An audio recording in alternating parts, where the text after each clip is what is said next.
Olá, sejam bem-vindos a esse canal. Hoje vamos conversar sobre como funciona a economia e por que a precarização do trabalho e o preço alto de casas, carros, esses bens de consumo estão tornando a vida dos brasileiros tão difíceis e quais são as, as opções, quais são as oportunidades, o que dá para fazer para melhorar essa situação.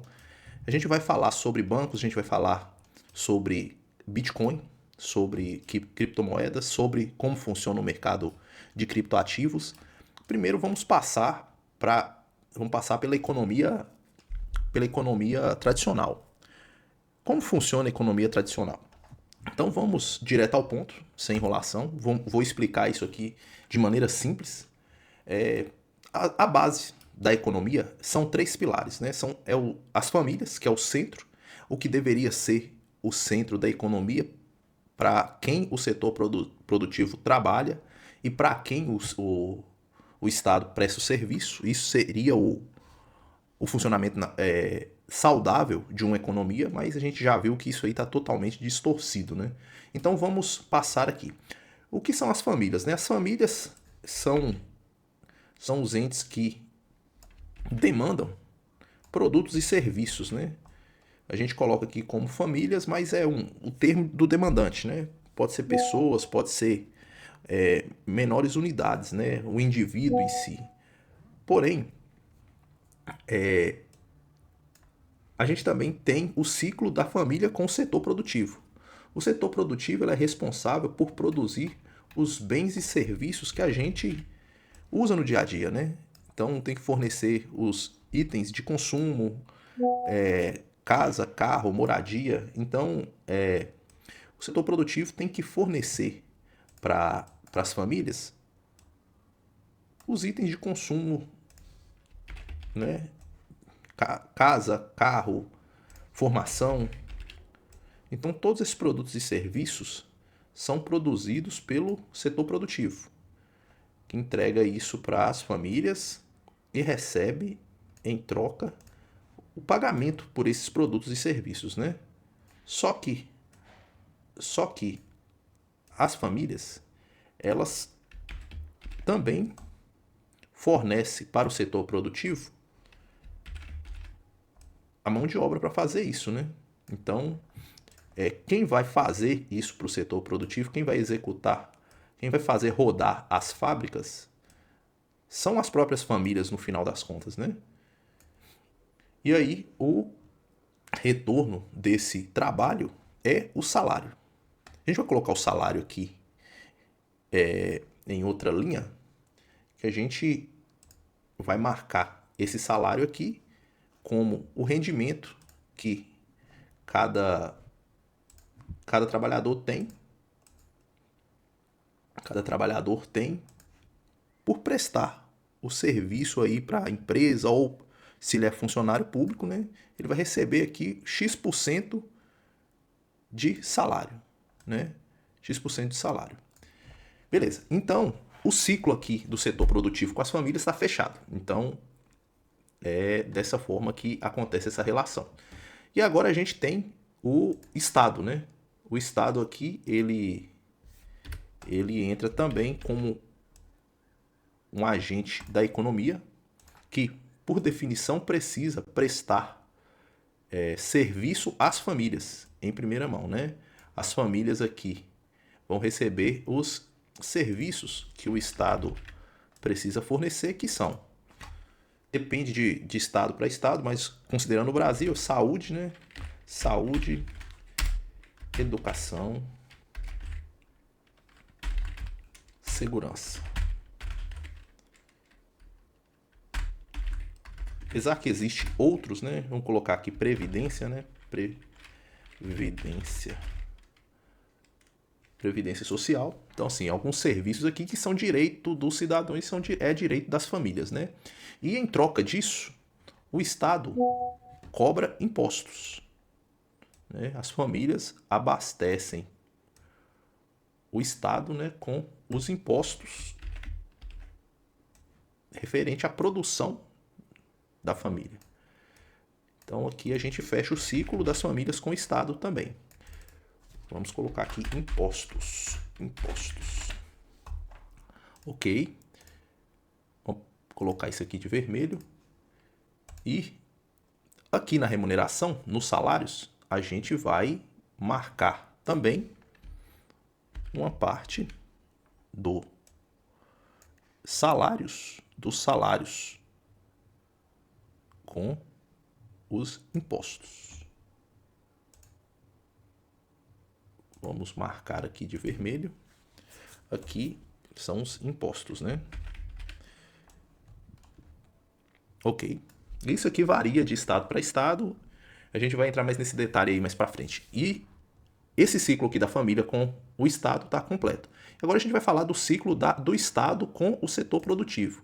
Em suma, o setor produtivo ele demanda do estado alguns serviços que são essenciais para o funcionamento desse setor produtivo. Então, é importante para o setor produtivo educação, que a mão de obra que vai atender o setor produtivo tem educação, a segurança pública também atende o setor produtivo, mas o principal e um dos mais importantes do setor produtivo é a infraestrutura.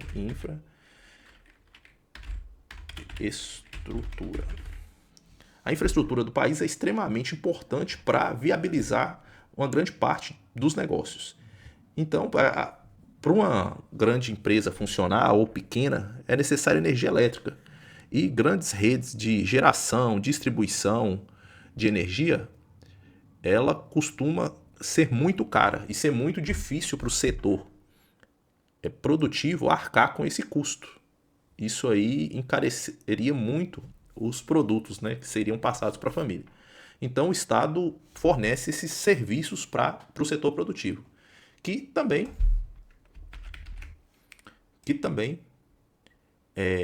paga impostos para o Estado. Então aí tem os impostos do Estado. Então fecha também o ciclo aqui do setor produtivo com o Estado. Então o ciclo natural da economia está fechado. Então aqui a gente também tem outro impacto nos salários, né? Esses impostos que as empresas pagam para o Estado também inclui o que ele deixa de pagar diretamente para o colaborador. No Brasil isso é mais nítido ainda porque a gente tem imposto sobre o salário, né? Então a gente tem imposto sobre a folha de pagamento no Brasil. Então vamos marcar aqui de azul, que são os impostos que a empresa que contrata a mão de obra também paga. Então vamos colocar aqui impostos sobre o salário do colaborador. Vamos mudar a cor. Pronto. Então, em uma economia saudável, o trabalhador receberia seu salário aqui. A maior parte do rendimento iria para o trabalhador consumir, para ele usufruir daquele salário que ele está recebendo, né? Vamos colocar aqui salário. Perfeito. Porém, existe outro agente aqui na economia, que é o capital. A gente tem outro agente aqui na economia que é o capital. E o capital, vamos colocar aqui, que são os agentes de financiamento, que vai cobrar juros, né, pelo seu capital. Ele não vai entregar o capital para quem demanda esse capital de graça. Então, o preço do dinheiro ou do capital são os juros. E como que isso funciona? No Brasil, a gente tem, né, Brasil e qualquer outro, a gente tem famílias superavitárias que a família entrega seu capital aqui para bancos, instituições financeiras que vão compor, né, que vão emprestar novamente o capital. E as empresas aqui também que fornecem o capital aqui para para as empresas de crédito, bancos, os agentes desse setor. Então isso aí enche os cofres do capital. Isso aqui, quando a gente fala do capital, hoje como o sistema financeiro é mundial, isso aí é o mundo inteiro, né? Que olha aí pelas taxas de juros de cada país e decide por fornecer seu capital para financiar governos de outros países. Então, o que compõe o capital é o dinheiro da família e do setor produtivo. E esse dinheiro, esse capital, volta quando a família está endividada, no caso aí ela é deficitária, ela não é superavitária, porque a família superavitária está fornecendo o seu excedente aqui para o capital. E as empresas superavitárias também estão fornecendo o excedente aqui para o capital. E aí, o que acontece? É que também no Brasil esse mecanismo é totalmente deturpado. Por quê? A família, para solicitar capital, ela paga um juro real ao ano de 15%. De 51%, perdão. 51%. Esse é o juro real. É o juro real. Qualquer um que for a um banco, mesmo com score, na hora que ele anualizar a taxa de juro, ela vai ser isso. Pode ter alguns que é menos, outros mais, mas a média é essa. E para as empresas, a taxa de juros é 21%. E para o Estado, a taxa de juros é o que a gente chama aí de taxa Selic, né? Que o Estado ele emite títulos de dívida e aí as instituições financeiras e as famílias podem contrair essa dívida do Estado diretamente. Então, o Estado hoje no Brasil é de 15%. Essa taxa, considerando economias modernas, é extremamente elevada. É um fator primordial que também impacta o salário dos colaboradores, né? Porque a empresa que está pagando sua remuneração, ela está pagando um juro ela está pagando um juro para rodar sua produção, que também impacta na quantidade de capital que ela pode pagar para o funcionário. Então vamos colocar aqui que isso aqui é os juros, né? É os juros. Então, hoje a gente vê uma degradação do poder de compra dos trabalhadores e uma diminuição dos salários também devido à questão de juros. As empresas não estão saudáveis, não pagam salários dignos para os trabalhadores. Os trabalhadores também, quando precisam de crédito para financiar algum bem mais valioso, como casa, carro, eles vão comprometer uma parte da sua renda. Então, os juros aqui comem uma parte do rendimento do trabalhador. E outro problema. Os estados, eles são muito endividados. A gente tem uma escalada no endividamento de todos os estados. Não é só o Brasil. A gente tem o Japão aí que é mais endividado que o Brasil. Então, a dívida do Brasil, ela foi percentual ao PIB, ela está sempre crescendo. E ultimamente está crescendo mais ainda. Só que a gente tem a dívida total e aí a gente tem o juro da dívida, né? Que no Brasil é 15%. Então hoje o governo ele toma dívida para pagar apenas o juro da dívida. E a dívida continua crescendo. Enquanto o Brasil paga 15%, a gente tem o Japão que paga 2,5%. 2,5%. Então, essa dívida no Japão, esse juro da dívida no Japão, ele é bem baixo. Então, isso aí impacta menos na dívida pública. E o que isso significa? Que os estados já têm que arcar com os juros da dívida. Isso faz com que, para eles prestarem os serviços necessários à população, eles precisam cobrar mais impostos. Dinheiro não vem do nada, né? Não existe almoço grátis. Então, o salário do trabalhador é consumido pelos impostos. E no Brasil, isso é muito mais agravado, né? Que é imposto sobre imposto. O Brasil tem impostos elevados no consumo, impostos elevados na renda, e o que faz com que a gente já ouviu falar muito aí que trabalha praticamente a metade do ano para pagar imposto. Então, o que sobra para a vida do trabalhador é uma pequena parte. É apenas uma pequena parte aqui do salário. Isso aqui é a qualidade de vida do trabalhador. Isso aqui. Então, isso aqui que vai promover a qualidade de vida do trabalhador, onde ele vai poder comer bem, viajar, ter uma vida feliz, né? E o que acontece? A dívida, ela está crescendo. E os juros da dívida também está crescendo. E quem vai pagar essa conta? Quem vai pagar essa conta são os jovens, né? Essa dívida está sendo jogada, rolada para frente. Então, essa qualidade de vida aqui do trabalhador de hoje, ela tende a piorar. Agora aqui a gente coloca os jovens aqui nessa conta. E aí, esse salário vai tender a diminuir cada vez mais para pagar os custos das dívidas e também os juros.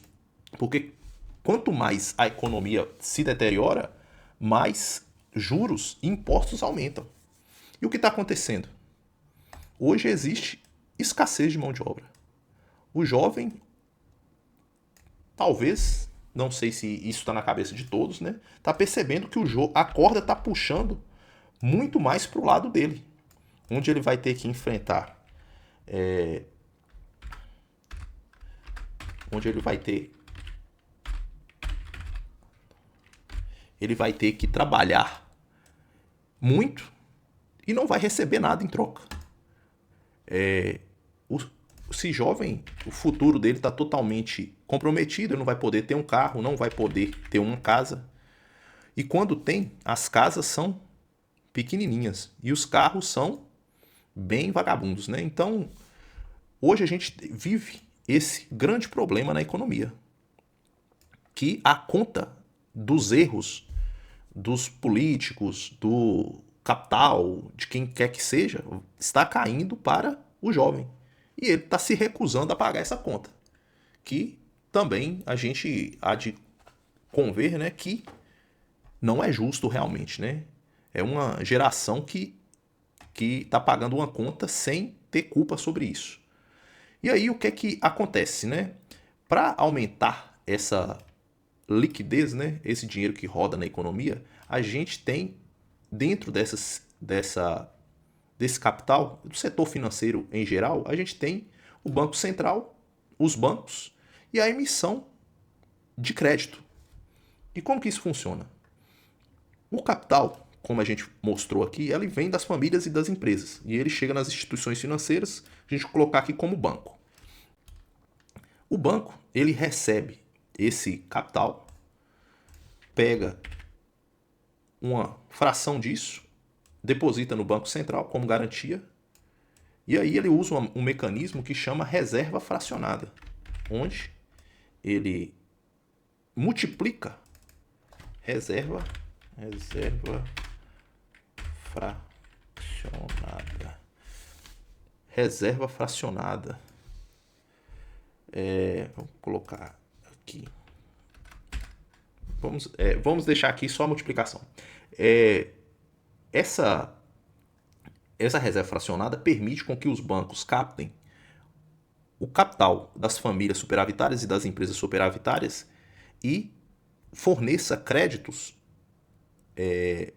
o crédito multiplicado por 6. Então, se ele tem 1, ele pode emprestar até 6, né, para pessoas diferentes, por riscos de crédito diferentes. Sendo assim, isso aí fica no banco como caixa. Tanto é que isso aí muita gente já ouviu falar que se houver uma corrida aos bancos, o banco não tem dinheiro para pagar todo mundo, porque o dinheiro ele multiplicou por 6 e gerou crédito sobre esse dinheiro. E o que acontece? Esse crédito, olha ele aqui, ó, ele multiplicou o dinheiro e ele vai receber os juros. Por isso os bancos no Brasil são bilionários, né? Eles usam o dinheiro das famílias e das empresas para emprestar para famílias, empresas e para o governo com juros elevados e ainda multiplicando esses depósitos, né? Então é um esquema muito favorável aos bancos. Só que ainda tem outro porém. Imagine que nesse esquema tão favorável, um banco ainda quebre. O banco ainda quebre, o proprietário do banco ali quebrou. E aí? Ele vai amargar uma falência? Vai perder seu patrimônio? Claro que não, né? Os bancos, eles são socorridos pelo Estado. Isso foi evidente na crise de 2008, onde o governo americano resgatou os bancos. Os bancos que emitiram créditos podres na época, sem análise correta de crédito, e a economia americana quebrou. Nisso, os bancos foram socorridos pelo governo. E vendo essa grande injustiça, uma figura, pode ser até mitológica, ou que não existiu, ou existiu de verdade, ninguém sabe, conhecida como Satoshi Nakamoto, criou uma moeda digital que roda em uma blockchain, que roda em uma blockchain que funciona na internet, que roda na internet. Cada computador roda um nó dessa rede e cada computador registra todas as transações que acontecem na rede. Esse processo, essa escrita das transações é a blockchain. Isso aí é resumido, né? Claro que isso é muito mais complexo do que isso, mas aqui a gente está abordando de maneira resumida.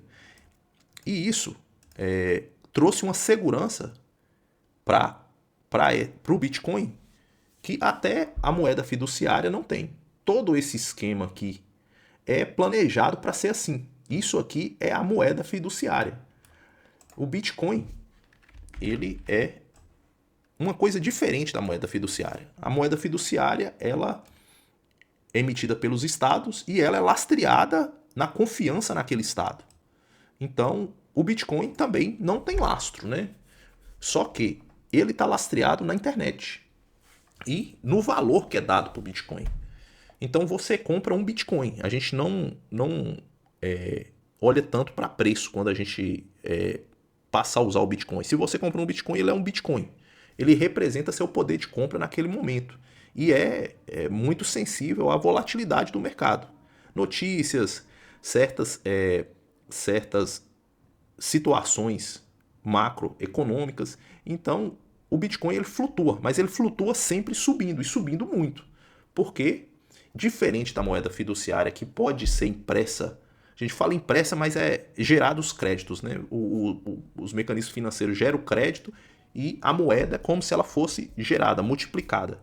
Os governos geram dívidas, os setores privados demandam crédito, e aí esse valor, essa necessidade corrente da moeda faz com que cada vez exista mais moedas, e é algo infinito.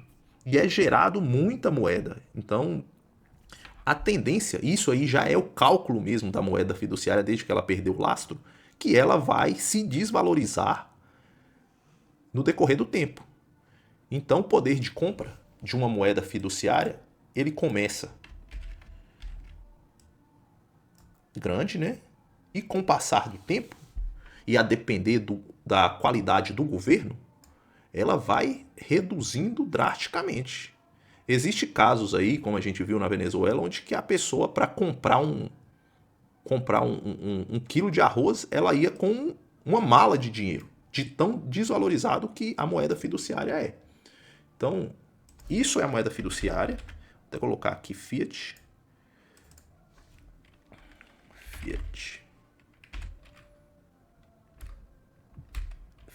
Moeda. Moeda.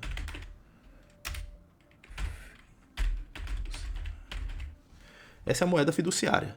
Ela tende a desvalorizar com o tempo. O passar do tempo aqui, a moeda desvaloriza. E o Bitcoin? Qual que é a diferença do Bitcoin? Ele é o contrário da moeda fiduciária. Ele tem uma inflação mínima programada e programada para ir reduzindo ao passar de 4 anos, que são os halves do Bitcoin. A cada 4 anos, a quantidade de blocos minerados vai reduzindo. E aí, hoje, por exemplo, são 450 bitcoins por dia que são minerados. E no final do período, lá por volta de 2100 e alguma coisa, a gente terá, no máximo, 21 milhões de bitcoins. Então, o que acontece com o preço do Bitcoin? A gente chega aqui no preço, né? O preço do Bitcoin, ele volatiliza muito. Às vezes ele está alto, às vezes ele está baixo. E a cada 4 anos a gente percebe que o ciclo do Bitcoin fecha. Então, assim, desde a criação do Bitcoin até hoje, nas análises é notado isso, que o Bitcoin tem um período de consolidação, um período de explosão e um período de contração. E nisso, essa volatilidade do Bitcoin ela é muito alta. Nos momentos de pico, ela chega a perder valor em 70%. Então, a pessoa colocou 100 mil investido em Bitcoin. Se ela acertou o topo do Bitcoin no seu investimento, ela provavelmente vai ver seu patrimônio, seu capital reduzir em 70%. Ela ficará com 30 mil reais no final do período de contração do mercado. E, seguindo o ciclo, provavelmente depois de 4 anos ela terá mais capital, porque devido à oferta limitada e à procura exponencial, o preço do Bitcoin tende a aumentar. E existem alguns fatores, alguns medidores de como que está a situação atual do mercado. Aqui é só como exemplo, aqui a gente tem, para a gente entender um pouco da complexidade disso, que isso não é tão simples assim como eu estou colocando aqui, que é a base. Esse é o primeiro vídeo aqui que a gente vai falar sobre isso, a gente vai continuar falando. Existe esse medidor que ele mede a ganância. Qual que é a ganância? Qual que é o apetite do mercado para comprar o criptativo? Que ele vai de 0 a 100 e quando ele está em ganância, ele está acima de 60%, ele está em ganância, e acima de 75% ele está em extrema ganância. Então o apetite do varejo, do investidor, está muito alto para comprar. Isso aqui ele tem 2 fatores, né? Isso aí quer dizer que o preço vai subir, né? Muita gente procurando. Mas também sinaliza que pode ter muita gente interessada em vender, para aproveitar a fome, né, de alguns investidores. É um bom momento para vender. Então a análise ele leva em conta esse fator. Claro que a gente vai entrar mais em detalhes sobre isso. E também a volatilidade no curto prazo do Bitcoin também é muito relacionada com outro medidor, que é o Long Short Ratio, que olha a relação entre quem está apostando na baixa do Bitcoin e quem está apostando na alta do Bitcoin. Isso aí é um dos mecanismos dos mercados futuros que estão também presentes no Bitcoin. Outra medidor interessante é o Open Interest. Isso aqui são apenas 3 dentro de uma infinidade de medidores que a gente tem no mercado para a gente tomar decisão, para fazer uma análise. O Open Interest mostra, assim, simplificando aí para onde está o interesse do mercado, se ele está interessado na alta ou se ele está interessado na baixa. Simplificando, é claro que tem mais coisa para a gente falar sobre isso. E o mercado de bitcoins também tem agentes, empresas, né, que prestam serviço para esse mecanismo funcionar. Um dos principais e que a gente tem mais contato são as corretoras, exchange, que compram as moedas, formam ali suas reservas e vendem para o varejo. Montam um book de oferta, assim como uma corretora de ações, né? E aí ela põe a mercado tanto Bitcoin como Ethereum, Solana e outras tantas moedas digitais. E essas exchanges prestam serviços de mercados futuros, como a gente falou anteriormente. Então, onde você pode alavancar seu capital apostando na baixa ou na alta do Bitcoin. E por que o Bitcoin e as criptomoedas são tão exponenciais, né?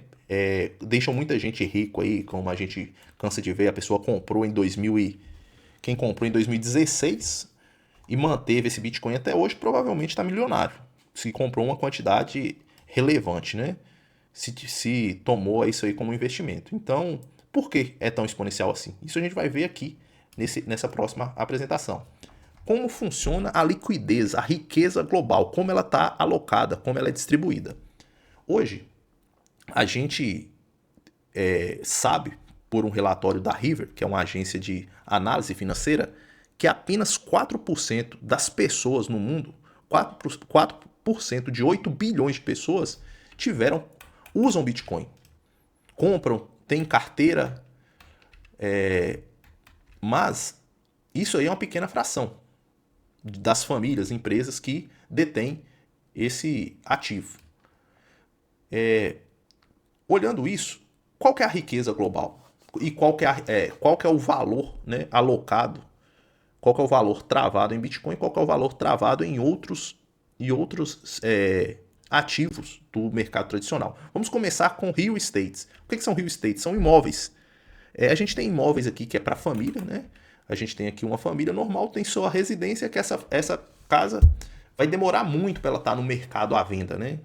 E pode ser que ela passe de geração para geração e também não será vendida. Então, é um ativo que ele tem uma liquidez muito baixa e ele provavelmente ele não vai estar à venda tão facilmente, mas ele pode gerar crédito. Então ele é uma riqueza, né? Ele é uma riqueza, ele é um valor, ele pode gerar crédito. Tem a classe média que costuma ter casas maiores, mais caras, né? Que aqui está preso mais capital também, mais riquezas. E aí, conforme vai aumentando o padrão social, essas pessoas, essas famílias podem alocar o excedente em uma segunda casa, em um segundo imóvel, em um prédio, em um ponto comercial, não porque eles precisam, e sim porque eles estão travando o seu capital em um ativo que não desvaloriza, junto com a moeda fiduciária.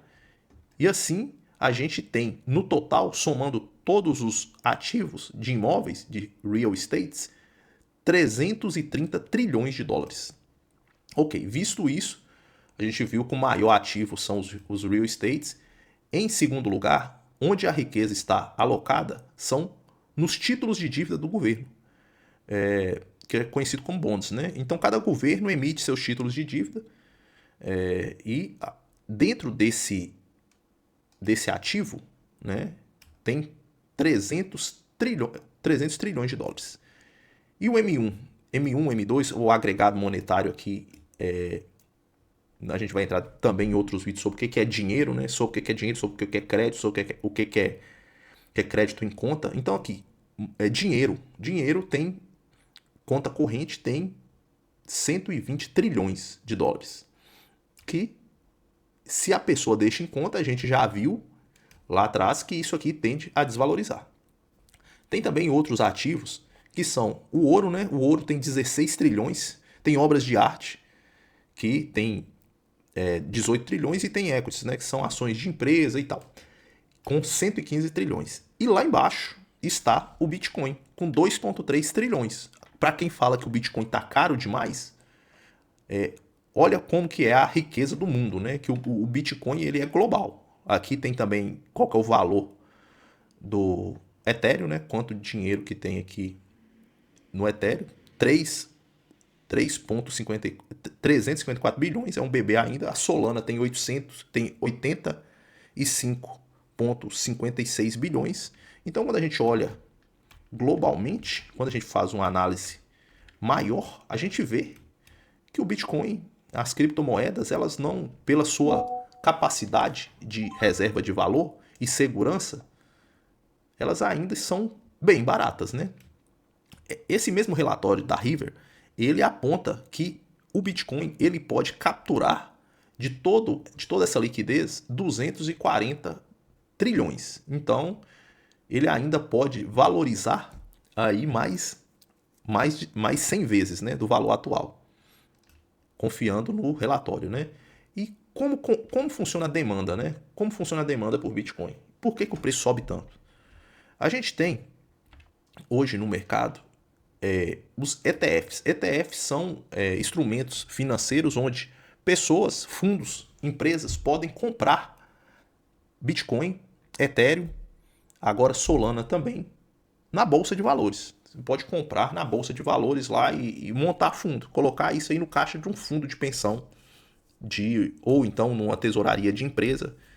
Então, existe essa capacidade agora do Bitcoin de 2022 para cá, o Ethereum, acho que é mais recente, 2023, de grandes empresas encarteirarem o Bitcoin e também se exporem ao risco de baixa e também o potencial de valorização. E o que aconteceu? As maiores das empresas que fizeram esse movimento tiveram valorizações absurdas. A gente vai entrar mais nesse assunto em outro vídeo.